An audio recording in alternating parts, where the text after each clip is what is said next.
Sénat de me donner la parole. Je présente mes compliments les plus déférents à M. le ministre des Transports et son collègue, et je salue chaleureusement les collaborateurs qui les accompagnent. Monsieur le Président, je voudrais simplement, à ce stade de nos échanges, compléter les observations qui ont précédemment été faites par mes collègues, mais peut-être plus en lien avec l'objet de ce rapport.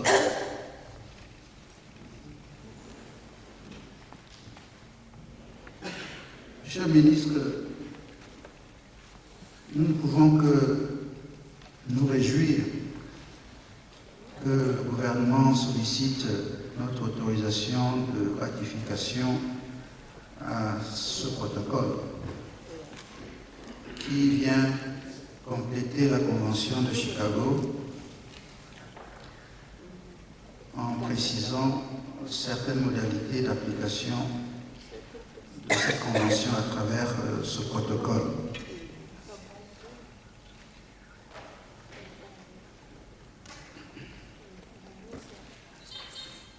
Nous savons très bien quels sont les bienfaits des échanges par voie aérienne. On a oublié de le rappeler, mais je sais que cela est dans l'esprit de chacun d'entre nous.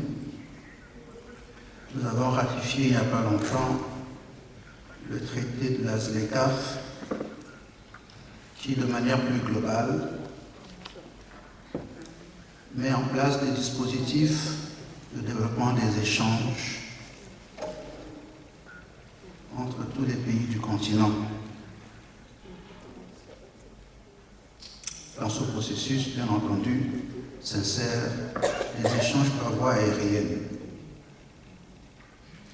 Nous sommes donc en présence d'un processus compréhensif, intégré, qui permet, dans le cas d'espèce, d'identifier la contribution spéciale des transports aériens dans le développement des échanges en Afrique.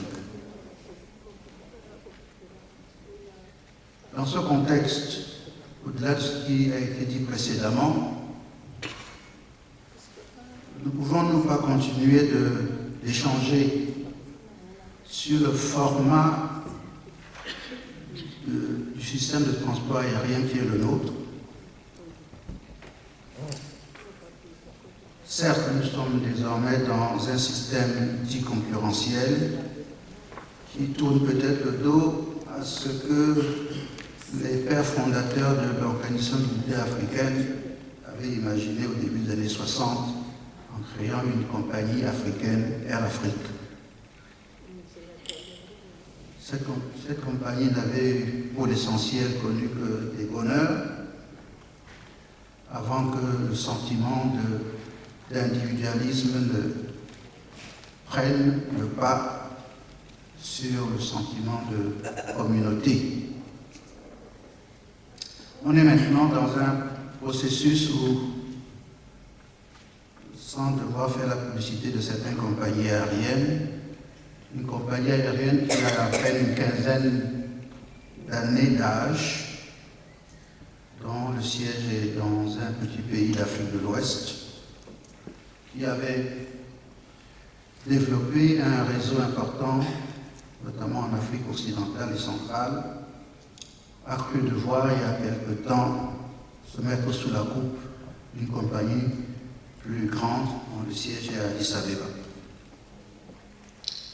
Ceci montre la difficulté de bâtir des compagnies autonomes avec une perspective de croissance sur une longue durée. La réflexion que je vous suggère, Monsieur le ministre, c'est de savoir si l'option compagnie essentiellement nationale est viable dans un contexte aussi concurrentiel. Je ne suis pas en train de battent en brèche tous les efforts faits par le gouvernement depuis une dizaine d'années par des plans de relance successifs pour redresser notre compagnie nationale, mais tout simplement une question de réflexion globale sur le système africain de concurrence aérienne.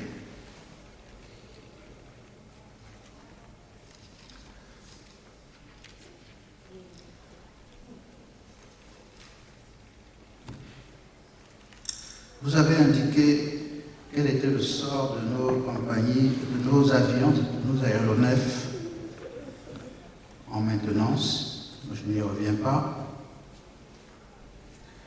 De ceux qui sont acquis en propriété, nous voyons bien sur nos aérodromes, notamment celui de Douala, pratiquement 5 bombardiers Embraer ou Q400. Donc je dois en conclure que, en dehors des 2 qui sont en propriété, les 3 autres sont en location ou en leasing. Vous ne vous êtes pas exprimé sur cette question, sauf inattention de ma part.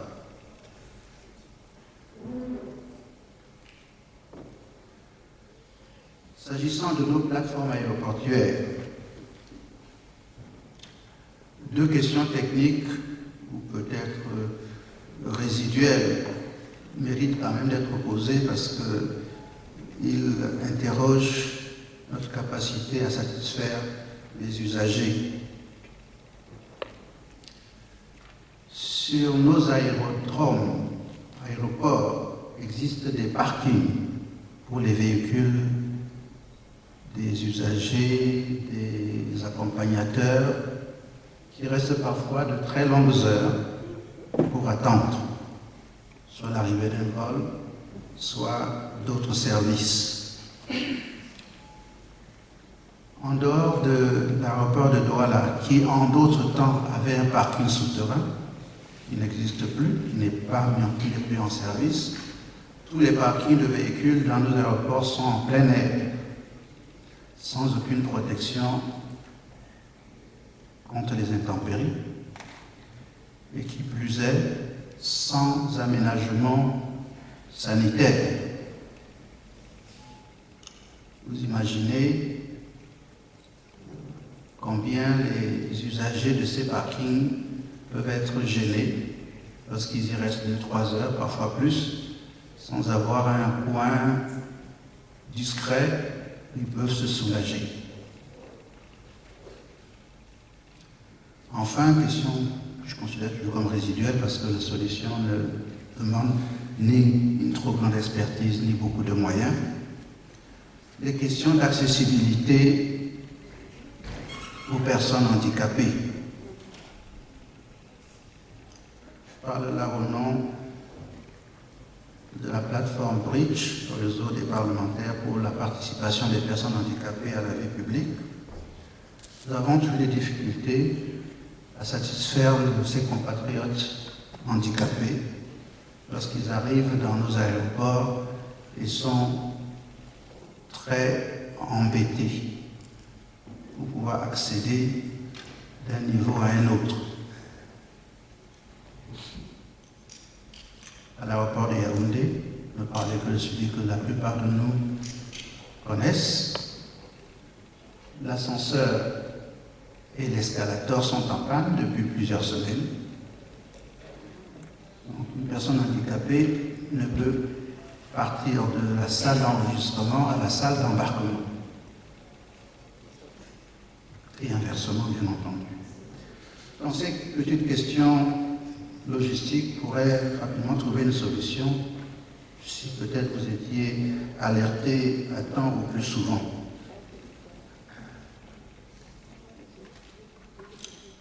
Je ne voudrais pas développer davantage d'autres préoccupations de cette nature que je pourrais vous faire parvenir par des voies plus directes. Mais voilà quelques... Merci, Monsieur le Président, de me passer la parole. Merci beaucoup, sénateur Dr. Pierre Flambon-Gayable, pour les préoccupations que vous avez bien voulu porter à notre attention. Je note au passage qu'il s'agit d'être beaucoup plus des observations et des appels à la vigilance pour permettre une meilleure exploitation de nos plateformes aéroportuaires. C'est le deuxième volet des questions que vous avez soulevées, qui passe par le problème du parking, donc l'accueil des usagers, les espaces réservés aux handicapés, qui ne sont pas toujours aménagés. Mais dans un tout autre plan, vous avez souhaité savoir si le regroupement que nous avons pu constater en Afrique de l'Ouest, vous n'avez peut-être pas voulu le citer, sans publicité aussi, je dirais qu'il s'agit de la compagnie Sky et de l'opérateur Ethiopian Airlines. Je voulais savoir si les aéronefs dont dispose Cameroun aujourd'hui, quel est le nombre de propriétés et en leasing.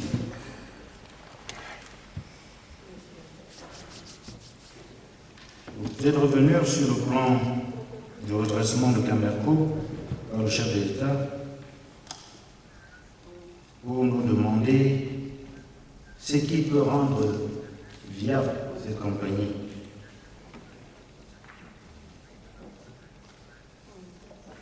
Et vous terminez par des propositions. Je vous dirais dans un premier temps que le processus qui a été initié à l'époque, que ce soit Air France, pardon, autant pour moi, que ce soit Air Afrique ou Air CEMAC, la stratégie consistait à avoir une compagnie africaine. Les choses ont très bien commencé, vous l'avez dit à juste titre, avec Air Afrique, mais elles se sont très vite arrêtées. Vous l'avez fait part, je reprends vos propos, de la résurgence, donc constatée souvent, de nos individualismes. Moi, j'utilisais une autre expression pour dire qu'une absence d'engagement de certains États, ce qui vous rejoint, ce que vous êtes en train de dire. Avec la CEMAC, ça s'est renforcé encore. C'est une compagnie qui n'a pratiquement jamais eu le prix.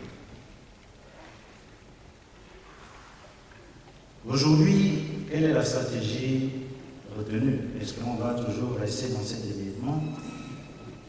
Vous savez, des exemples comme ce que nous avons vu en Afrique de l'Ouest, c'est un peu ce vers quoi nous allons nous orienter. Il va être très difficile à des petits opérateurs disséminés ici et là, dans ce vaste environnement, ce ciel ouvert, de faire face à cette concurrence. Il faut se préparer. Il faut avoir des compagnies robustes. Et en filigrane tout à l'heure dans la préoccupation du sénateur Ebungu, j'ai commencé à donner des explications quant à la stratégie du Cameroun, qui est la stratégie de tous les pays africains aujourd'hui. Le ciel africain, elle est l'un des plus rentables au monde. Vous n'avez qu'à voir les tarifs qui y sont pratiqués, ils sont positifs. C'est ici, je le dis sans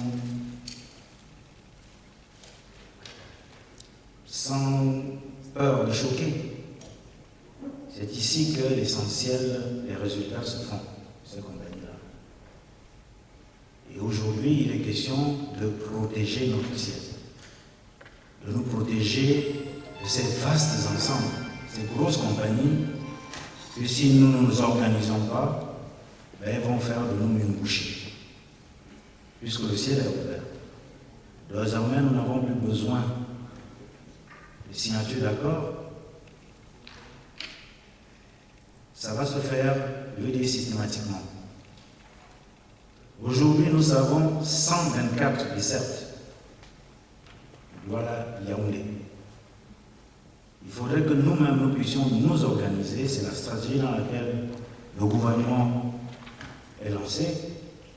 Que nous puissions avoir la même approche pour permettre aux compagnies nationales, d'abord Camerco, et d'autres qui vont arriver localement, de mieux s'organiser pour pouvoir faire face à cette concurrence-là. Je peux vous dire que les études au sein du département ministériel dont j'ai la charge sont en cours pour ce faire. Il n'est donc plus question d'avoir une compagnie unique, comme ce fut le cas dans les années 60. Peut-être que nous allons nous orienter vers l'exemple que vous avez pris tout à l'heure, des compagnies comme celle de l'Afrique de l'Ouest, qui a vu rentrer dans son actionnariat un groupe de l'Afrique, qui accompagne cet opérateur de l'Afrique de l'Ouest, mais qui s'organise déjà en prélude à l'ouverture du sol africain. C'est pour cela que je disais à Madame le sénateur Ebungu tout à l'heure que nous sommes prêts, nous sommes en train de nous apprêter également pour aller dans ce sens. Donc toutes les dispositions sont prises pour qu'il y ait, puisque maintenant les pays africains vont parler d'une seule voix. Parler d'une seule voix ne veut pas dire qu'on a une compagnie. Et ça veut dire tout simplement que les politiques vont être mises en place ensemble. Et peut-être que nous allons assister à la création des rapprochements entre compagnies. C'est ce vers quoi nous sommes en train d'aller, sinon ça va être difficile. La concurrence aura raison de nous. Aujourd'hui, Camerco a 6 aéronefs. On opère avec 6 aéronefs, mais 2 de manière permanente. Les 2 qui fonctionnent quand l'occasion se présente, et qui sont en propre, c'est nos avions chinois, appelons ça comme ça. À côté de ça, nous avons en propre 2 avions Q400 en propre. Ils ont été acquis par nous, par le pays, avant le lancement de la CAN que nous avons abrité. Les 2 autres sont des aéronefs de type Embraer qui sont en leasing. À côté de cette explication, nous avons toujours en propre 2 737 qui sont aujourd'hui en réhabilitation. Et dont le premier devrait arriver d'ici 2 mois. Le deuxième, probablement avant la fin d'année. Donc en propre aujourd'hui, plus bien entendu, le JAR, le 767, qui est immobilisé. Voilà la flotte de Camerco aujourd'hui, en propre, et également en leasing. Vos préoccupations sur les plateformes aéroportuaires relativement à l'accessibilité, les parkings, l'aménagement des parkings, des sous-sols. Il ne vous a certainement pas échappé que Douala, nous avons déjà un espace sous-sol. mais pour des raisons que vous connaissez très bien. Nous avons été obligés de le fermer pour des raisons de sécurité. Et ça, si ma mémoire est bonne, c'est depuis 2017. La fermeture de ces espaces-là a fait qu'aujourd'hui, on exploite essentiellement les parkings aériens qui sont, vous l'avez bien rappelé tout à l'heure aussi, qui sont en plein air et où il y a effectivement une absence de commodité. Nous avons aujourd'hui deux principaux opérateurs de nos plateformes aéroportuaires. Deux types d'aéroports ou aérodromes dans nos pays, les aéroports internationaux et les aéroports nationaux. Pour ce qui est des aéroports internationaux, la gestion de ceux-ci incombe à ADC. Et pour les autres, comme ce fut le cas avec la réhabilitation de Bafoussam, aéroport national, la gestion incombe à l'autorité aéronautique. Vous soulevez quelque chose que nous connaissons très bien. À l'approche de la Cannes, les ascenseurs ont été réhabilités à Yaoundé et à Douala et à Garoua. Nous entendons maintenir ce standing. Nous prévoyons donc de revenir sur ces deux principaux opérateurs qui sont ADC et l'autorité aéronautique, la CCAA. Il se leur sera demandé d'aménager des toilettes ainsi que des espaces ouverts. Ça, pour ce qui est des aéroports internationaux, Douala et Yaoundé. Madame le directeur général de l'autorité aéronautique n'attendra certainement pas que je lui pose la question. Elle est là, bien entendu. Dans les efforts qu'elle a consentis pour aménager ces espaces à Bafoussam, autant nous allons lui demander de redoubler au fur et à mesure de la réhabilitation de nos aéroports nationaux, qu'on tienne compte de cette donnée-là, couvrir les parkings aériens contre les intempéries et surtout aménager les espaces de commodité, les toilettes, par exemple. Nous tenons bien entendu compte de nos compatriotes à mobilité réduite. C'est la raison pour laquelle, juste avant la Cannes, pour ce qui est de Douala, nous avons acquis les appareils qui accompagnent les visiteurs, les usagers à mobilité réduite. Et nous entendons renforcer ce dispositif-là pour qu'il n'ait pas l'impression d'être oublié. Les ascenseurs, ça a été un mot fort pour moi pendant 2 mois d'inspection des aéroports qui devaient abriter la Cannes. J'ai demandé aux gestionnaires des aéroports non seulement de réhabiliter tous les ascenseurs, toutes les toilettes, aménager, tracer les parkings, mais de tout faire pour maintenir ce standing-là.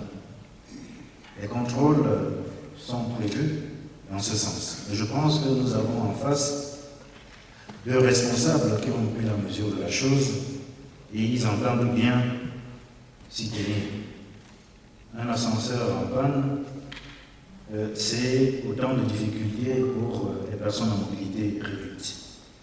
Ils en sont conscients et je pourrais être rassuré que je vais à nouveau revenir sur cette préoccupation. Pour terminer, le plan de redressement de Camerco, qui a été approuvé par le chef de l'État, prévoit, pour être complet sur la première préoccupation de tout à l'heure, prévoit l'ouverture du capital de Camerco. procédant à l'ouverture du capital de Camerco, la première chose, après le nettoyage des comptes du niveau du bilan, ça va être essentiellement de renforcer la structure financière de Camerco. Donc ça va être un appel qui va être lancé aux personnes qui désirent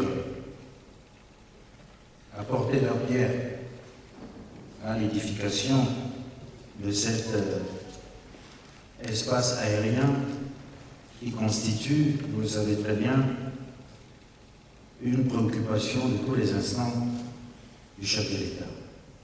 Donc, rassurez-vous, sénateur, nous suivons bien les préoccupations que vous avez bien voulu porter à notre attention et le personnel est sensibilisé pour ce faire.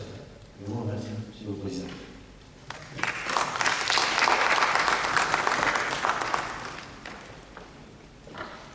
Dear colleagues, since there was only one question or quick observation from one of our members, it is by that fact known that the floor has no more questions. And therefore, there is no more question, and therefore declare the debate closed. And in accordance with the provisions of Section 70 sub 2 of the Standing Orders of the Senate, I shall consult the Senate with regard to proceeding to debate on the sections of the bill. If not, with no objection, we will now proceed to consider the various sections of the bill.